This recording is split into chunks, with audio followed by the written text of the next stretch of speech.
C-SPAN's local content vehicles are on the road in the final days leading up to Tuesday's midterm elections. On Saturday, we traveled to Canton, Ohio, for a GOP rally featuring House Republican leader John Boehner, speaking in support of congressional candidate Jim Renacci. He said when he got in there, they asked him about all his stuff, and he goes, well, you know, we're under Obamacare now, isn't it? I'm here because it's time to take our country back, and John Boehner is the guy to do it as Speaker of the House. Well, from what I know about him, he's a lot better than what we have in there, the Speaker of the House. A lot better. So I believe that he will be a good leader, and the Republicans know what they have to do. And if they can compromise, good for them. If they can't, then they'll have to take a stand for what's right. Thank you very much. Tell us why you're here today. Well, we are here to follow who is probably going to be the next Speaker of the House, Mr. John Boehner, and to get our viewers back in Denmark an impression of who he is and maybe contrast him to Nancy Pelosi, what we know what she stood for, what is he standing for.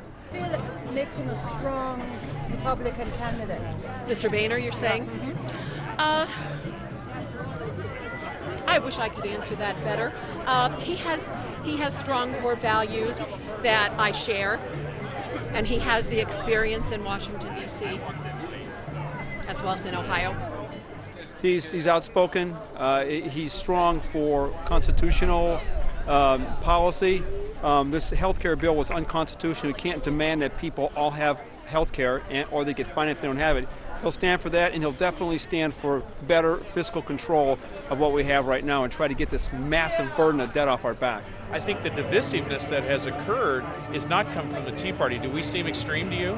But we're very supportive of where the Tea Party stands and what they're doing, and yet we're being positioned as extremists.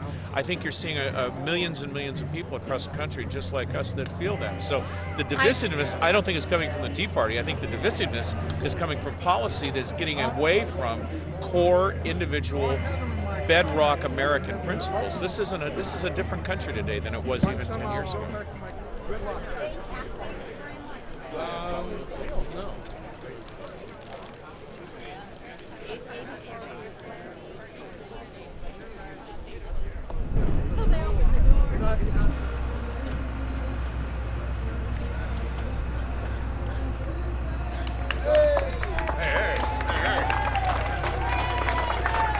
Hey. How's everybody? Good, very well.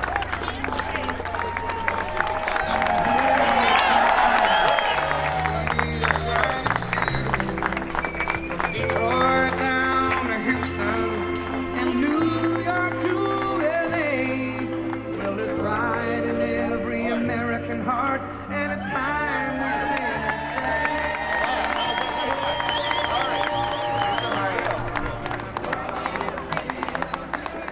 What I really want to do now is I want to be able to introduce to you the next Speaker of the United States House, John Boehner.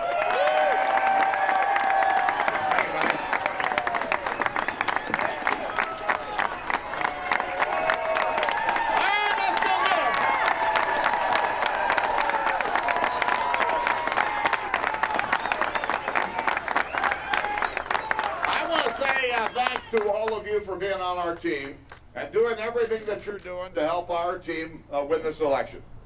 You know, we've got a lot of great candidates all around the country, but I'm going to tell you what, there's no candidate who's run a better campaign for the last year and a half than Jim Renacci.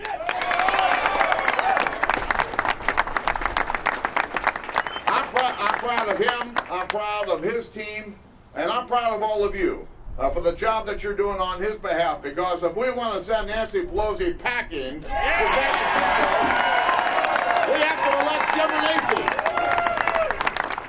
Electing him will send her and a lot of those Democrats right where they belong, back at home in their districts. You know, back in March or February or March, we were all down at the White House for the healthcare summit.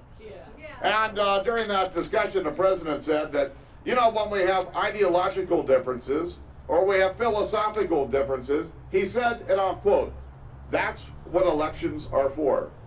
Well, wasn't he right?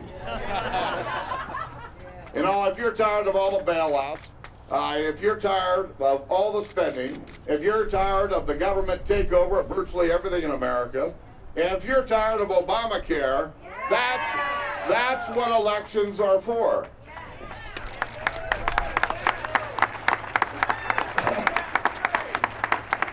Now, the other day, the president was giving an interview, and he was talking about people who disagreed with him.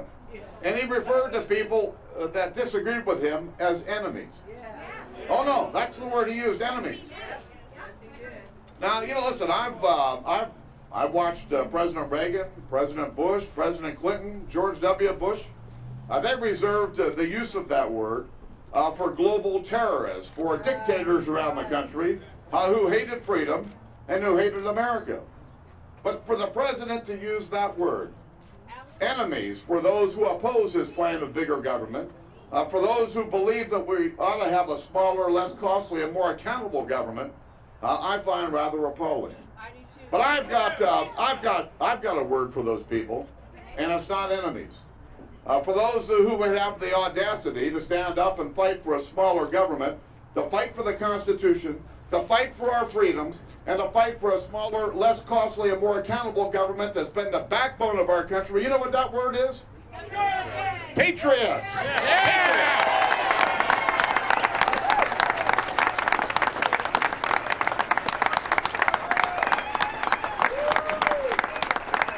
So I want to say to all of you patriots, if you've got differences with what's been going on in Washington, remember what President Obama told you to do.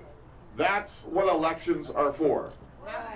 And let me tell you what, if what is happening here is happening all across our country. I've seen it with my own eyes, all through my own district, all around this state and all around this country.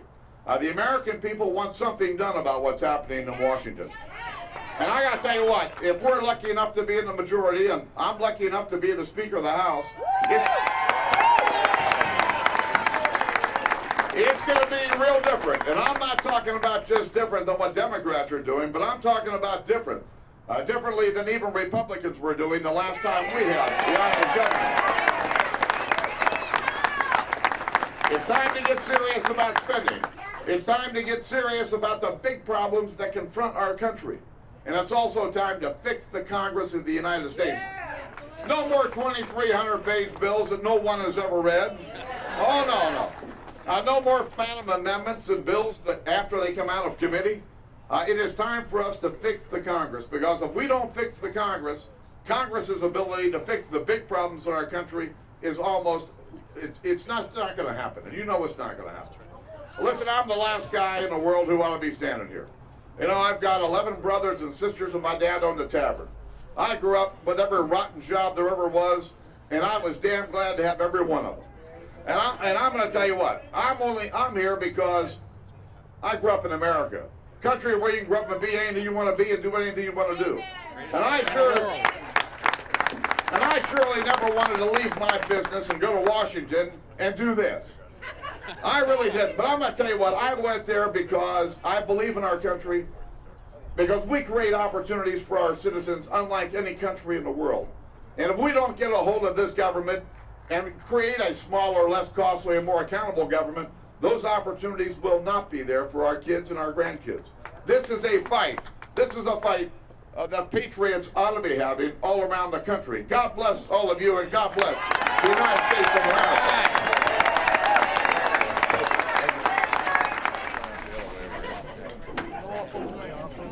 All right, guys. All right.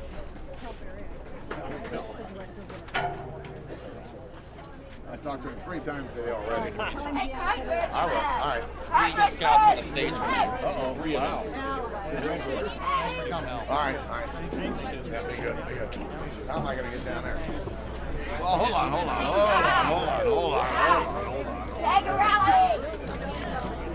Tagarelli? Uh-oh. I know him real well. How you doing? Good. Hey, thank you. Mr. Boehner.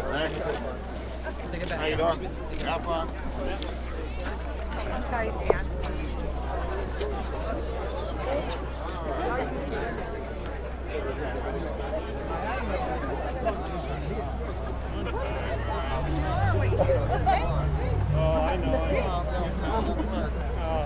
son's working with you now. Congressman. Thank you.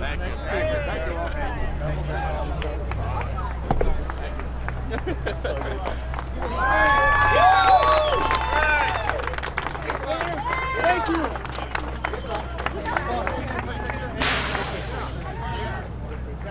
Hey, John. Hey, John. Hey, John. We'll see you. John, I have rosaries. Oh, give them to the. Go ahead. Give it to him. I have rosaries. Give those to him. Absolutely. There you go. Watch out, folks. Careful, bus is gonna move. Be careful. Watch out, folks. Jackie. Watch out, everybody. Gotta get this bus out of here.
I kind of agree with Congressman Boehner.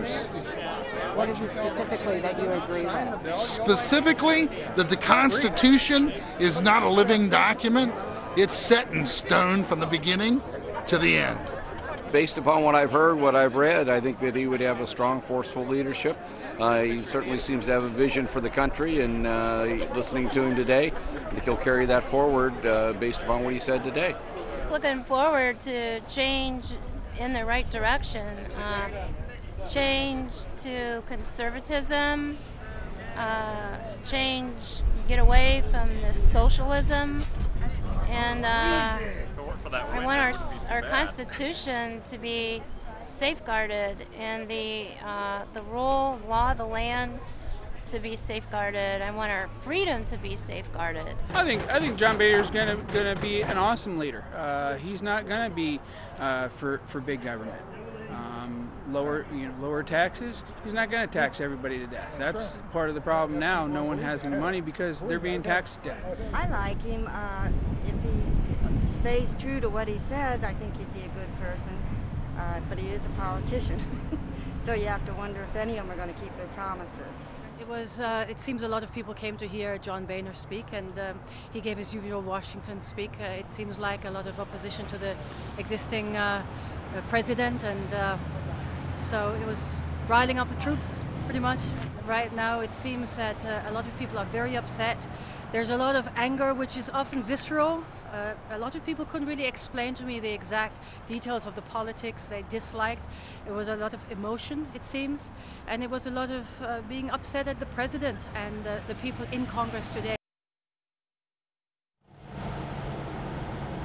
C-SPAN's local content vehicles are on the road covering Campaign 2010 events in the final days leading up to Tuesday's midterm elections.